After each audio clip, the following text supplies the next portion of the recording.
Driblando a Dor, de Luiz Sérgio por Irene Pacheco Machado, fique agora com o capítulo 14, O Refúgio no Vale da Inconsciência. Acompanhando a equipe de socorro, presenciava em uma colônia trevosa a luta do mal para se sobrepor ao bem. Entretanto, por mais que as organizações das trevas tentem, não atingem a perfeição, porque basta pensar no mal para se desequilibrar. A equipe das trevas não escondia o seu descontentamento pelo ocorrido. Sampaio, um deles, animou os companheiros. Não fiquemos tristes. Hoje já demos alguns passos. Logo estaremos operando no plano físico, igualzinho aos filhos de Deus. Enquanto eles colocam milhões de espíritos do departamento reencarnatório, a gente nem consegue um, comentou Humberto. Mas não se esqueça de que, mesmo recebendo orientação do Cordeiro, muitos pais e filhos caem para o nosso lado. Também deste lado, tudo é mais fácil. Os filhos de Deus pregam o esquecimento de si mesmos em prol do próximo, mas quem se esquece é esquecido. O humilde é humilhado e o oprimido é violentado. Sentiu a vontade enorme de me apresentar para aqueles maus espíritos e dizer-lhes: como é feliz um trabalhador de Jesus, um filho de Deus, porque mesmo agredido, humilhado, ele tem paz na sua consciência. Enoque segurou meu braço, pois na hora que eu pensava, algo aconteceu. Um deles, talvez o pior, parou, escutou e disse: parece que estamos sendo observados. Doutor Henry, estás vendo luz em qualquer lugar. Todo cuidado é pouco. Os filhos de Deus têm pacto com o demônio, falou um deles. Tive vontade de dar uma gargalhada, mas observei os meus amigos. Eles oravam com fervor. Coloquei o pensamento no lugar e os acompanhei na prece. Depois demos em retirada até o pátio, se podemos chamar de pátio, porque não notamos na cidade qualquer ordem administrativa. Era um local sujo e sem vida. Que diferença dos belos jardins das colônias! Carlos aproveitou para dizer: aqui está a prova de que a limpeza é de Deus. Casa suja é posto de obsessores. Os templos religiosos devem primar pelo cuidado de suas cadeiras, mesas, enfim, do seu patrimônio. Enoque, perguntei, o que podemos fazer aqui se Oana está sendo socorrida no Hospital da Carne? Estamos aqui para saber como operam esses irmãos. Eles estão tentando criar não só o corpo físico, como também sonham em criar espíritos. Quero ver se Deus vai deixar. Pensando bem, não sei por que Deus ainda não deu um basta nessas organizações trevosas. Como podem existir? Parece-me o inferno comandado pelo demônio. Luiz Sérgio, preste atenção nos transeuntes e verá que aqui, neste local, vêm milhares de espíritos do plano superior prestar auxílio, tirar do lodo os doentes. Nossa equipe é uma gota de água no oceano. Esta colônia recebe de Deus muita assistência espiritual.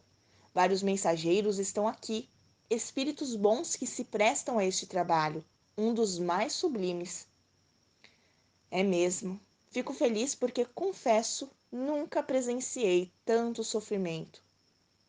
Sabe como se mantêm essas colônias? Imagino. Os encarnados, com seus pensamentos maus, permitem que esses irmãos se alimentem das toxinas das mentes humanas. Estávamos conversando quando um uivo terrível nos assustou. Olhei para Samita que me disse: é bom ir se acostumando. Aqui é comum ouvirmos gargalhadas, uivos e sons estranhos. Dá a impressão de que todos têm medo. Ninguém está tranquilo. Claro, o mal gera pavor.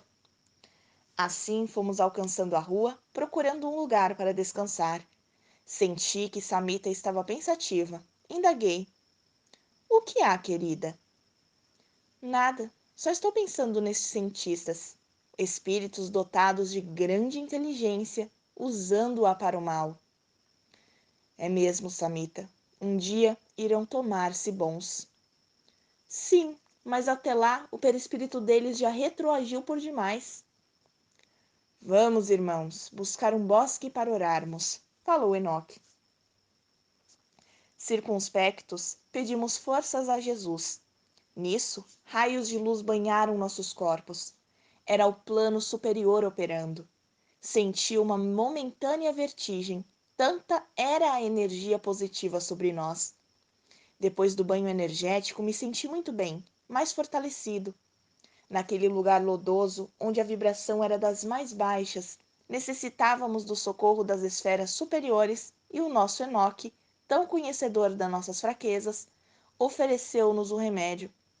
Só aí notei que Lilian estava ofegante e eu me senti muito cansado. Acho mesmo que só Raito, Samita e Sadu nada sentiram. Sadu nos falou. Vejam se não absorvem tanto as vibrações do lugar. Do contrário, vocês vão desmaiar. Pensei, é verdade, preciso me equilibrar. Tenho de aprender a separar as emoções. Voltamos ao laboratório, dirigimos-nos ao departamento 36, onde presenciamos outra pesquisa dos trevosos. Nesse departamento, os aparelhos eram poderosíssimos. Quem os teria inventado? Indaguei curioso. Alguns dos seus gênios. Gênios do mal, não é mesmo? Ninguém me respondeu. 5 pessoas examinavam atentamente um espírito recém-desencarnado. Cada centro de força daquele espírito era analisado. Depois acionaram os centros de força, examinando os fluidos vitais. Um aparelho registrava o que eles estavam aprendendo. O fluido do desencarnado era o seu próprio pensamento, e no momento, esse pensamento era de pavor.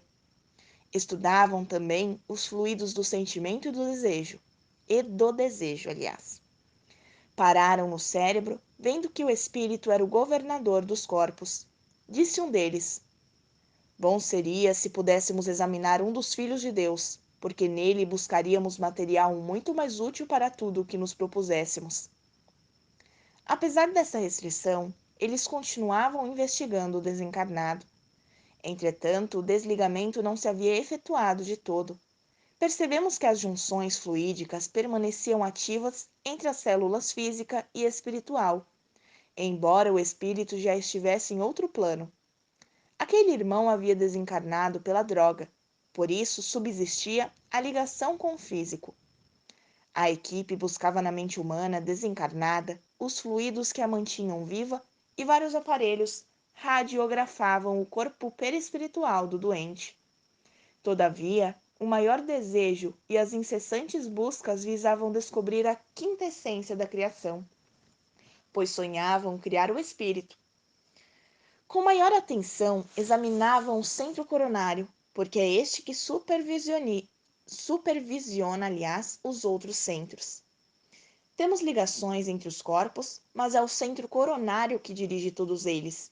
O corpo espiritual dá a ideia da sede de um governo. Do coronário, o palácio. Partem as redes elétricas que comandam os outros centros de força.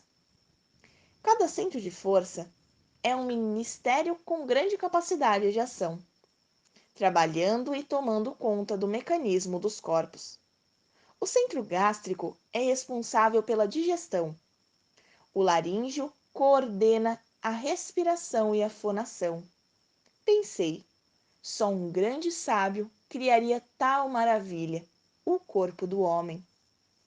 No painel de um laboratório das trevas, assistíamos a uma experiência incrível. O registro estava assim: 1. Corpo físico.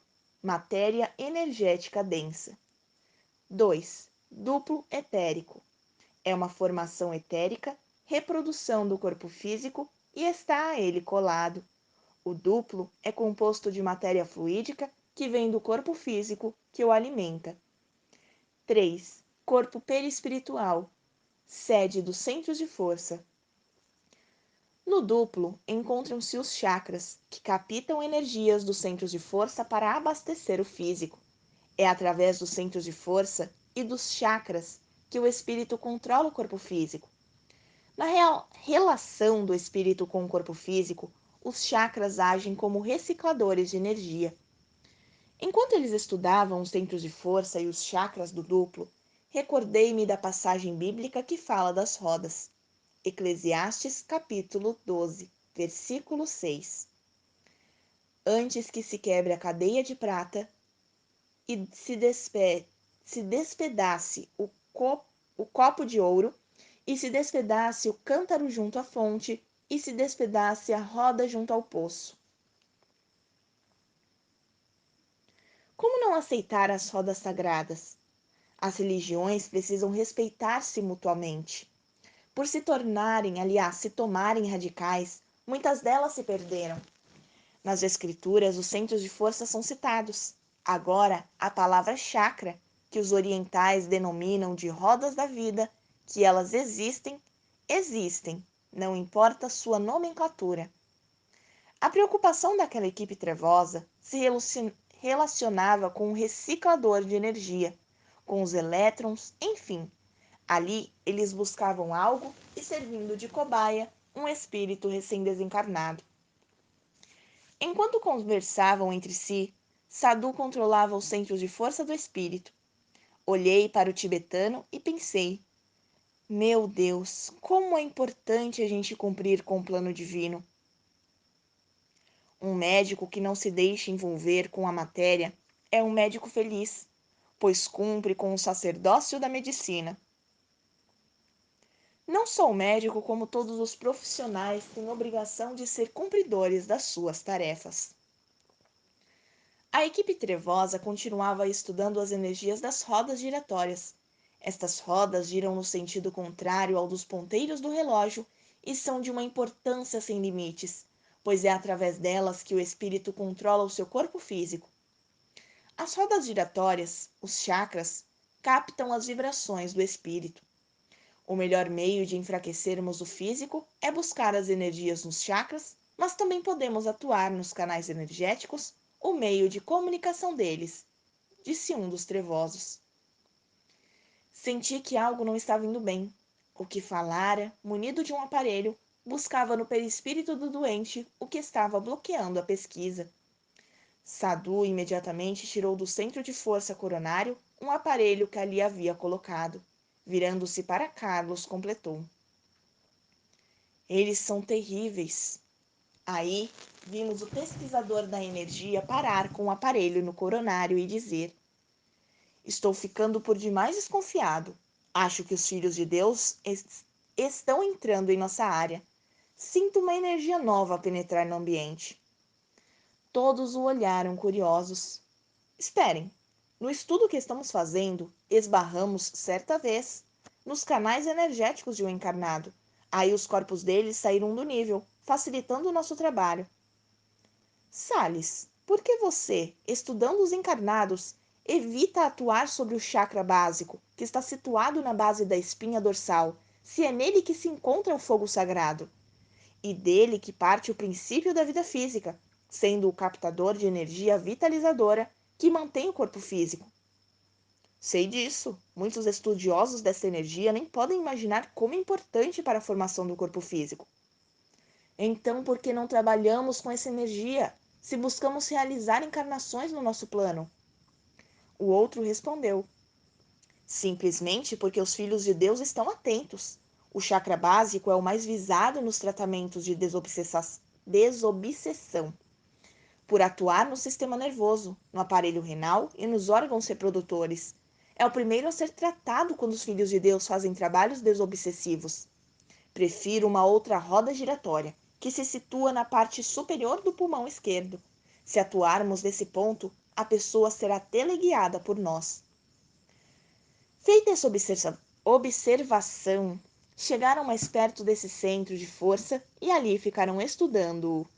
Nessa altura, Enoque convidou-nos a deixar o recinto. Aproveitou o momento para nos dar elucidações. Vejam só o perigo da mediunidade sem Jesus. Quando alguém busca uma casa espírita, precisa ser encaminhado a um grupo de estudos. Mas a casa que formar esses grupos deve possuir um departamento doutrinário e não entregar almas sem preparo para outras almas perturbadas de orgulho, vaidade e apegadas à letra, porque assim os iniciantes serão presas fáceis desses espíritos. Vocês estão vendo como eles agem? A importância da doutrina é a transformação que ela opera em nós. Não adianta sentar em uma mesa mediúnica e emprestar o corpo a um espírito sofredor, se não temos energia tranquilizante para lhe oferecer. Através da roda que se encontra na parte superior do pulmão esquerdo, é que atuam os espíritos. É ela responsável por toda a relação mediúnica entre os planos físico e espiritual. Se o médium estiver desequilibrado, emite a cor amarela, e não esqueçamos que o obsessor precisa da luz azul para abrandar a sua dor ou a sua cólera.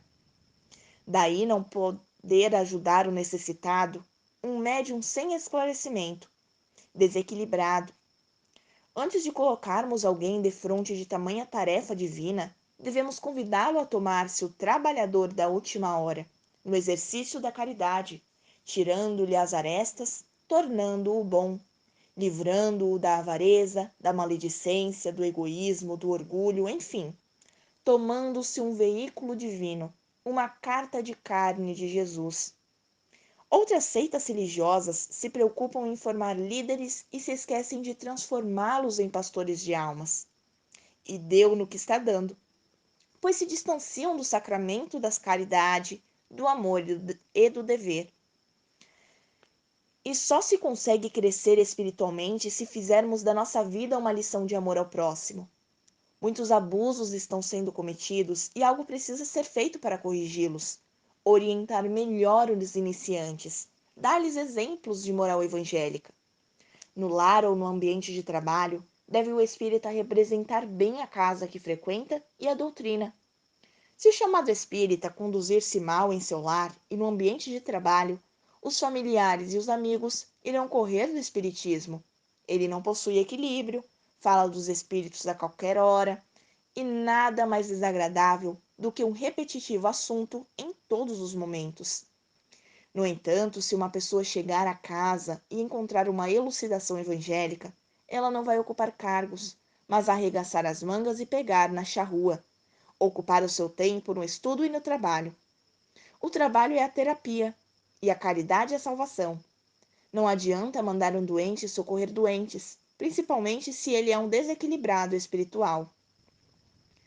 Muitos desses chamados médiuns abandonam a doutrina porque quem se encarregou de apresentá-la fracassou, não teve condição de fazê-lo. Ela é simples, inocente e humilde, e os orgulhosos e fanáticos a mascaram com dogmas, apresentando ao iniciante espírita inverdades que serão difíceis de vivenciar. O certo é estudar mais as obras básicas e colocar no dia a dia os seus ensinamentos. Se o iniciante na doutrina não procurar modificar-se para melhor, sua família irá sempre lhe cobrar. Nem parece que é espírita. Diz o Evangelho segundo o Espiritismo: reconhece-se o verdadeiro espírita pela sua transformação moral e pelos esforços que faz para dominar suas más inclinações. Capítulo 17, item 4. Se chegarmos a esquecermos, se chegarmos à doutrina e desejarmos só doutrinar e evangelizar os outros, esquecemos de nós mesmos e aí a máscara se desintegra e vem o fracasso. Ninguém está isento da reforma íntima, até os espíritas de gabinete. Todos precisam buscar na imagem dos apóstolos o verdadeiro caminho. Os espíritas apegados à letra devem recordar que Jesus não ficou à frente de uma máquina de escrever, nem no parlatório ou num gabinete de trabalho. Ele varou o Jordão, Cafarnaum, Betsaída e vários lugares. Buscou os mendigos, os desesperados, os coxos, os cegos. Deu alimento aos famintos. Foi o primeiro a fazer a hoje denominada Campanha da Fraternidade Alta de Souza, quando pediu a Deus condição de alimentar o povo. Mateus capítulo 14, versículos 13 a 22. Jesus lhe disse: não é preciso que se afastem daqui. Dai-lhes vós mesmos de comer. Quantos espíritas expulsam os pobres das casas espíritas, alegando que não podem cooperar com a malandragem, ou que devem ensiná-los a pescar? Uns dizem que a pobreza é karma, outros que é obsessão. Mas Jesus, a carta de amor de Deus, simplesmente alimentou o faminto sem indagar quem era merecedor. Todos comeram, ficaram saciados e ainda levaram 12 cestos cheios de peixes que sobraram. Já pensaram se os apóstolos de Jesus fossem fazer a vistoria e dissessem: você fica, você vai embora, porque nós não damos de comer a vagabundos? Não, amigos, o homem de Deus, o seu trabalhador, apenas se toma o menor dos servos. Serve e não deseja ser servido. Nesta passagem, Jesus nos ensina a campanha da fraternidade. É o festival do amor. Jesus buscou na natureza o que hoje os jovens da campanha alta de Souza buscam nos lares: os alimentos. Ele, tendo nas mãos os peixes, envolveu-os com os fluidos apropriados à produção desses alimentos, os fluidos produtores. Sendo um grande conhecedor dos fluidos magnéticos, usou do seu poder com a cooperação da Mãe Natureza. Nessa passagem, Jesus nos deixou o exemplo de que o homem precisou do alimento para ouvir as suas palavras, ficando bem claro que ninguém aprende evangelho de estômago vazio. E o Mestre, mais uma vez, ensina o seu trabalho, o caminho da caridade. Os antigos religiosos também ficavam longe do povo, possibilitando a criação de milhares e milhares de seitas. A doutrina espírita é a religião do futuro, porque ensina o homem a possuir caráter, coração e força. Ai daqueles que brincarem com o Espírito Santo. Ai daqueles que pregarem uma doutrina estranha. Toda a doutrina espírita tem de estar alicerçada nas palavras de Jesus, ditadas pelo Espírito da Verdade na codificação kardeciana. Ali, num belo jardim de raras flores, eu de braços abertos desejei gritar as palavras de Jesus quando nos aconselhou em Mateus, capítulo 19, versículos 29 e 30.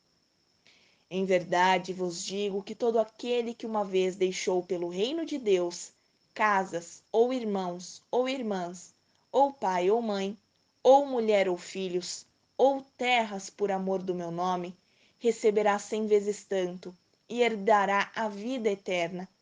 Porém, muitos primeiros serão derradeiros, e muitos derradeiros serão primeiros. Depois dessa preleção, Raito disse: voltaremos ao plano físico, vamos ao trabalho com os suicidas. Como de costume, paramos no pronto-socorro espiritual, desta vez bem rápido, só para nos mantermos ligados à casa espírita e melhor cobertura dos nossos trabalhos. Sadu, Karina, Carlos e o Dr. Patable se distanciaram, como que a traçar algum método de socorro. Quando nos acercamos deles, já sabíamos para onde ir, uma roda de coca. Podem me informar como sabem da festa? Perguntei. O doutor Patable deu-me a informação. Como é do seu conhecimento, Sérgio, estamos encarregados de desbaratar a organização que hoje busca na Terra os suicidas inconscientes. E quando estivemos no Vale do Brilho, lá descobrimos de que forma os espíritos trevosos são informados e estão presentes sempre que essas festas se realizam. O chefe do vale possui uma agenda com os nomes de todos os dependentes de droga e coloca ao lado deles espíritos que não só aspiram pó junto ao encarnado, como participam da sua vida física. A qualquer excesso, os trevosos são avisados e a organização chega primeiro, porque os irmãos do Cordeiro, os mensageiros de Deus, obedecem a uma programação divina. O desencarne programado é realizado por equipes capacitadas. E se essas equipes chegarem antes dos trevosos? Perguntei. Mesmo que cheguem, nada podem fazer. Não se esqueça de que quem desencarna por overdose explode os seus fios energéticos, e quem desencarna obedecendo às leis da natureza recebe proteção organizada e disciplinada do Departamento do Desencarne. Mesmo que a equipe do Cordeiro chegue na hora do impacto da morte forçada, nada pode fazer. Vamos imaginar uma televisão que um técnico vai consertar e outra que um curioso vai tentar endireitar. Vão sobrar peças, não é mesmo? Principalmente se ela for de 110 volts e o curioso ligá-la em 220. Neste momento, fomos avisados que 5 jovens estão preparando uma rodada com 40 gramas de cocaína. Não diga, pode mais, gente. E depois o álcool também não vai ser pouco. E chegaremos a tempo? Espero, disse Raito. Corremos para o endereço. Entramos e nos deparamos com um apartamento sujo e desleixado. Que a sujeira é o alimento do obsessor, isso já sabemos. Os 5 conversavam como pessoas comuns, ou melhor, normais. 3 rapazes e 2 moças, faixa etária de 18 a 38 anos. Observei aqueles seres com uma vida pela frente e tão pouco respeito a si mesmos. Os violentadores da moral divina, jovens sem fé e sem amor. Passaram da conversa informal à orgia, num misto de droga e bebida. O álcool e a coca eram companheiros inseparáveis de 2 deles, que foram ficando parecidos com animais, pois urravam como bichos. Os demais aspiravam com cuidado, demonstrando um conhecimento maior do tóxico. O mais velho recomendava: vamos com calma, temos pó para muitos dias, não exageremos. Mas Tito, de 25 anos, não se contentava, parecia louco quando a fileira da droga chegava às suas mãos. Ao perceber que os outros se encontravam já quase desmaiados, Tito aproveitou a abodação dos amigos e se afundou no pó e no álcool. Os desencarnados dançavam e consumiam junto com os jovens. Sara usava um aparelho para dispersar os fluidos pesados da droga, enquanto os médicos trabalhavam para salvá-los, principalmente o Tito, que já estava prestes a explodir. Um dos trevosos falou: que turma alta e boa consumidora, hein? Testemunhávamos o suicídio inconsciente em processo acelerado, e pouco podíamos fazer, uma vez que os médicos e o Raito se esforçavam ao máximo para que os jovens não desencarnassem.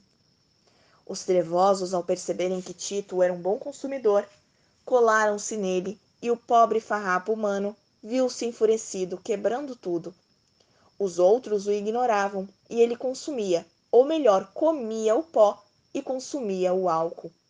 Por mais que os espíritos amigos tentassem, não conseguiam dispersar a droga. Era demais para um corpo físico. E o pulmão estourou. Não só o pulmão, mas todos os outros órgãos. Nessa hora, ninguém pode imaginar o desespero de um espírito. A dor é tanta que ele grita e se retorce. Todas as rodas energéticas ganham uma velocidade sem limite, e os seus condutores de energia se partem violentamente, assim como cada vaso sanguíneo, órgão, membro, enfim, uma explosão de vida. O corpo físico do jovem recebeu um banho de líquidos internos que extravasaram. Um quadro terrível. Como os trevosos não nos viam, os nossos médicos prestaram auxílio ao espírito, que sofria em descontrole total. Orávamos desesperados, enquanto Raito isolava o rapaz, o que deixou os trevosos revoltados, não sabendo por que haviam perdido a presa. Aí o doutor Patable, com os lanceiros, entraram no ambiente e os trevosos tamparam a visão, sem conseguir enxergar na claridade. O garoto vai ser socorrido? Inquiri. Sim, mas apenas se verá livre dos consumidores desencarnados. É só o que podemos fazer. Para onde ele irá? Para o Vale da Inconsciência. O quê? Sim, um lugar onde o espírito paga por não ter respeitado o seu corpo físico. Não há um meio de levá-lo para uma colônia, o departamento da espiritualidade? Não, disse Sadu. Esse jovem vai ficar nesse estado que presenciamos ainda por muito tempo. Ele violentou os seus corpos, e por mais que receba tratamento da espiritualidade maior, o erro que cometeu impede que as energias puras o livrem da dor. Ao violentar o seu corpo físico, também destruiu o seu perispírito, e o vale da inconsciência servir-lhe-á de refúgio, mas não de salvação. Explique, por favor. Nesse vale eles estão resguardados dos vampiros e das cidades trevosas, mas não salvos? Não sabemos o que você considera como salvo. Eles foram socorridos pelos filhos de Maria, mas como tirar das suas casas mentais o desequilíbrio? E depois eles contribuem para que a dor tome-se companheira inseparável dos seus espíritos. O corpo físico, deformado pela violência praticada contra ele, estava coberto pelo limo da explosão interna e o espírito retirado dali ainda ficara preso àquela matéria dolorida, pela casa mental em desequilíbrio.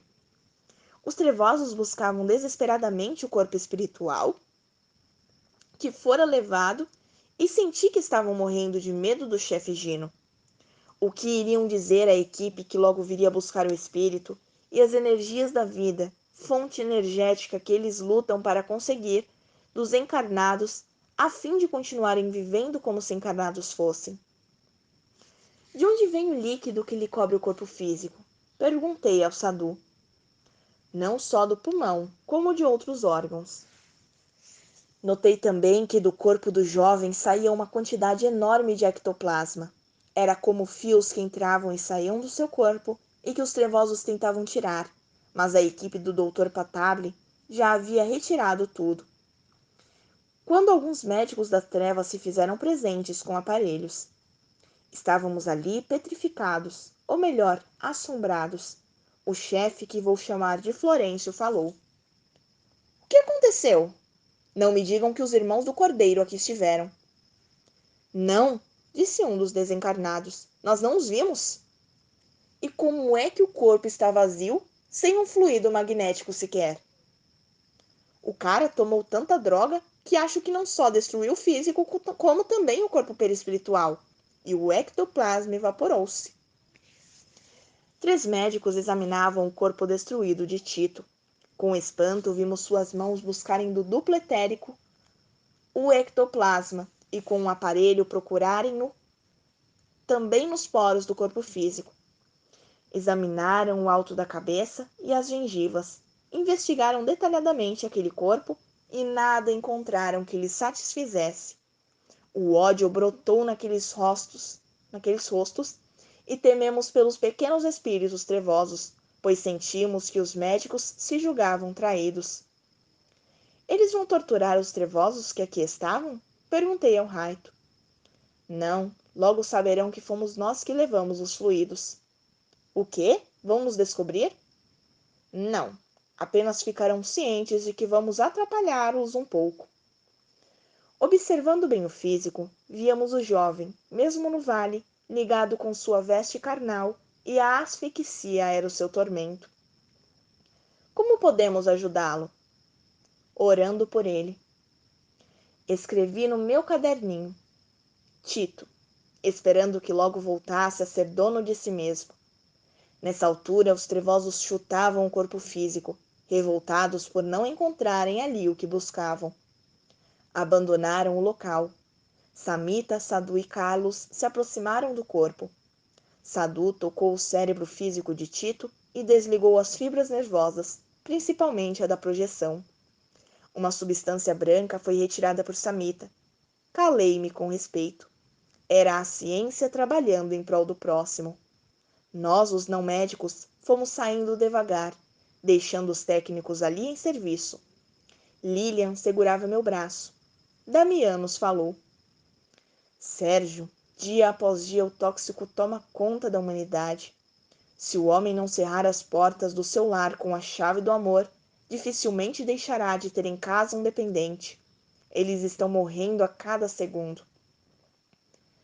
Hoje ninguém mais sabe quem é viciado ou não. Ela, a droga, tomou conta da sociedade. É mesmo. É mesmo, Lilian. Se as autoridades autuassem todos os que consomem droga, só fariam isso. Nos bailes, só não vê quem não quer. Retiramo-nos. Com que carinho olhei os nossos amigos quando nos juntamos de volta à casa espírita, o pronto-socorro divino. Permaneci calado e a turma estranhou. "O que há, frade?"